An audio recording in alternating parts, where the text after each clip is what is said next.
Morning बच्चों, class 9th की आज वर्कशीट नंबर 35 है। गति समय स्थिति संबंध का गति का दूसरा समीकरण। पिछली बार बेटा हम लोगों ने गति का पहला समीकरण करा था v = u + at और इसको हमने ग्राफी तरीके से निकाला था। गति का हमारा दूसरा जो समीकरण है वो s = ut + ½ at² है। आज हम ये जानेंगे कि कैसे उसको निकाला जाता है। ठीक है। दूसरे समीकरण के लिए अगर हमने हमारे पास वस्तु का प्रारंभिक वेग जो है वो u होता है, हमें पता है, और टाइम जो होता है उसको हम t से डिनोट करते हैं, और जो उसका अंतिम वेग होता है उसको हम v से शो करते हैं। ठीक है। तो जो u होता है वो उसका आरंभिक वेग होता है, v जो होता है वो उसका अंतिम वेग होता है, t जो होता है टाइम होता है, a जो होता है वो त्वरण होता है। राइट।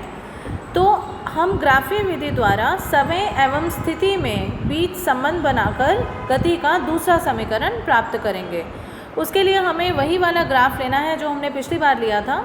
इसमें हम लोगों को वही दो चीज़ें कंसिडर करनी है कि एक तो हम लोगों ने OADC इस आयत का क्षेत्रफल लेना है, किसका? OADC का, प्लस हम लोगों को ABD का क्षेत्रफल लेना है। तो आयत का क्षेत्रफल, जैसे कि आपको मालूम है, आयत का क्षेत्रफल क्या होगा? Length into breadth AD into OA। ठीक है। क्या होगा? OA इंटू, क्योंकि OC जो है वो बिल्कुल AD के बराबर है, जो OC है वो AD के बराबर है। तो हमारा जो आयत का एरिया होगा वो हम कैसे प्राप्त कर सकते हैं? इन दोनों को गुणा करके। ठीक है। अब OA जो है वो U है, OA क्या है? U। ठीक है। और OC क्या है? T है। तो हमारे पास इस आयत का जो क्षेत्रफल आया U गुणा T आ गया। इसको हमने संभाल के एक नंबर डिनोट कर दिया। ओके। अब आ जाओ त्रिभुज ABD का क्षेत्रफल। अगर ABD का क्षेत्रफल निकालेंगे बेटा तो half into base into height होगा। यहाँ पे जो बेस है वो हमारा क्या है? AD का मतलब T, और हाइट जो है वो हमें BD की निकालनी है। अब BD जो है वो क्या है? A गुणा T।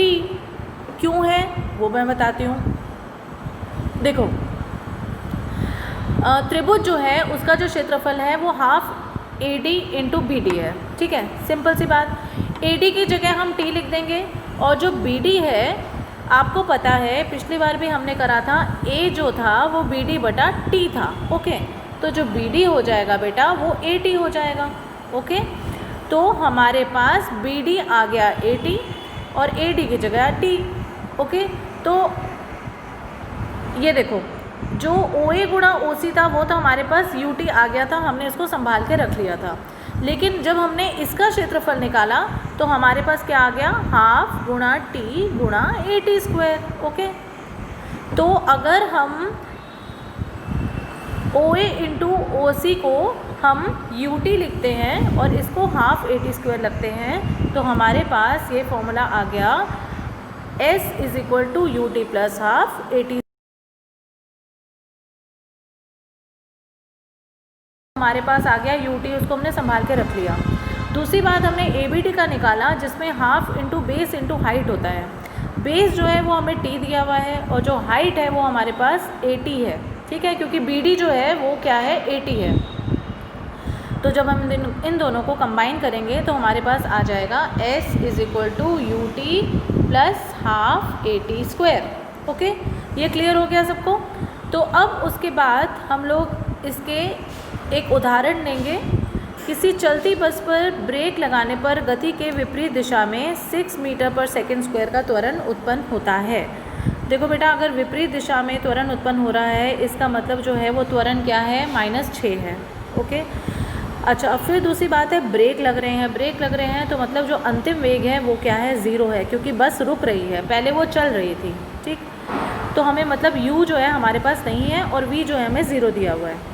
यदि बस ब्रेक लगाए जाने के बाद रुकने में 2 सेकंड का टाइम लेती है, मतलब टाइम जो है वो हमें 2 सेकंड का दिया हुआ है, तो उतने समय में तय दूरी ज्ञात करें। तो हम लोगों को U निकालना है। ओके।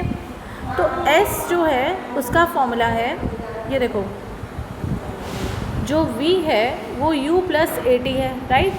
v हमें 0 दिया हुआ है, u हमें निकालना है, त्वरण हमारा -6 है और टाइम जो हमारा 2 है। ओके, तो u जो है u minus 12 is equal to 0, तो हमारे पास u की वैल्यू 12 आ जाएगी, राइट। ठीक है, u अब हमारे पास 12 आ गया। अब हमारे पास u 12 आ गया तो हमारा फॉर्मूला है s is equal to ut plus half AT square. u की जगह 12 आ गया, t की जगह 2 आ गया, प्लस हाफ की जगह हाफ आ जाएगा, इंटू त्वरण की जगह -6 आ जाएगा और t स्क्वायर की जगह 2 स्क्वायर आ जाएगा। तो ये हमारा टोटल हमारा आंसर आ गया 12 मीटर्स जब आप इसको सॉल्व करेंगे। ठीक है, कैसे करेंगे सॉल्व? 12 की जगह 12 रहेगा, ठीक है। हाफ AT स्क्वायर की जगह आप लोगों ने क्या करा है, हाफ इंटू -6 इंटू 2 स्क्वायर करा है। ओके, तो हमारे पास ये s आ जाएगा 12 मीटर्स। फिर भी कोई प्रॉब्लम हो तो आप पूछ लेना, ठीक है। गति का पहला और दूसरा समीकरण लिखें। पहला समीकरण हम लोगों ने पिछली बार करा था, v is equal to u plus AT, ठीक। दूसरा है गति के दूसरे समीकरण को वेग समय ग्राफ से व्युत्पन्न कीजिए, मतलब बताना है आपको। तो आपको ये सारा का सारा जो है ये एक्सप्लेन करना पड़ेगा, जो मैंने भी आपको बताया है कि इसका क्षेत्रफल निकालेंगे, फिर इसका निकालेंगे और उनको प्लस करेंगे। ओके, फिर है अब इनका एक न्यूमेरिकल है, कोई कार एक समान रूप से 1 मीटर पर सेकंड स्क्वायर से त्वरित होकर, मतलब ये है इसमें जो a दिया हुआ है वो 1 दिया हुआ है, 5 सेकंड में, टाइम जो दिया हुआ है 5 सेकंड दिया हुआ है, 5 सेकंड में 5 मीटर पर सेकंड से 10 मीटर पर सेकंड की चाल प्राप्त करती है। इसका मतलब ये है a जो है वो 1 है और टाइम जो है वो 5 है और जो v माइनस u है, मतलब अंतिम वेग माइनस जो प्रारंभिक वेग है वो 10 माइनस 5 क्या है, 5।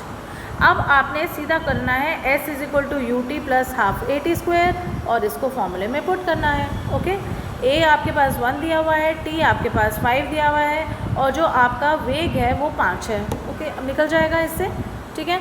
आप मुझे करके दिखाइएगा, फिर भी कोई प्रॉब्लम हो, कभी भी आप अटको तो आई एम ऑलवेज देयर।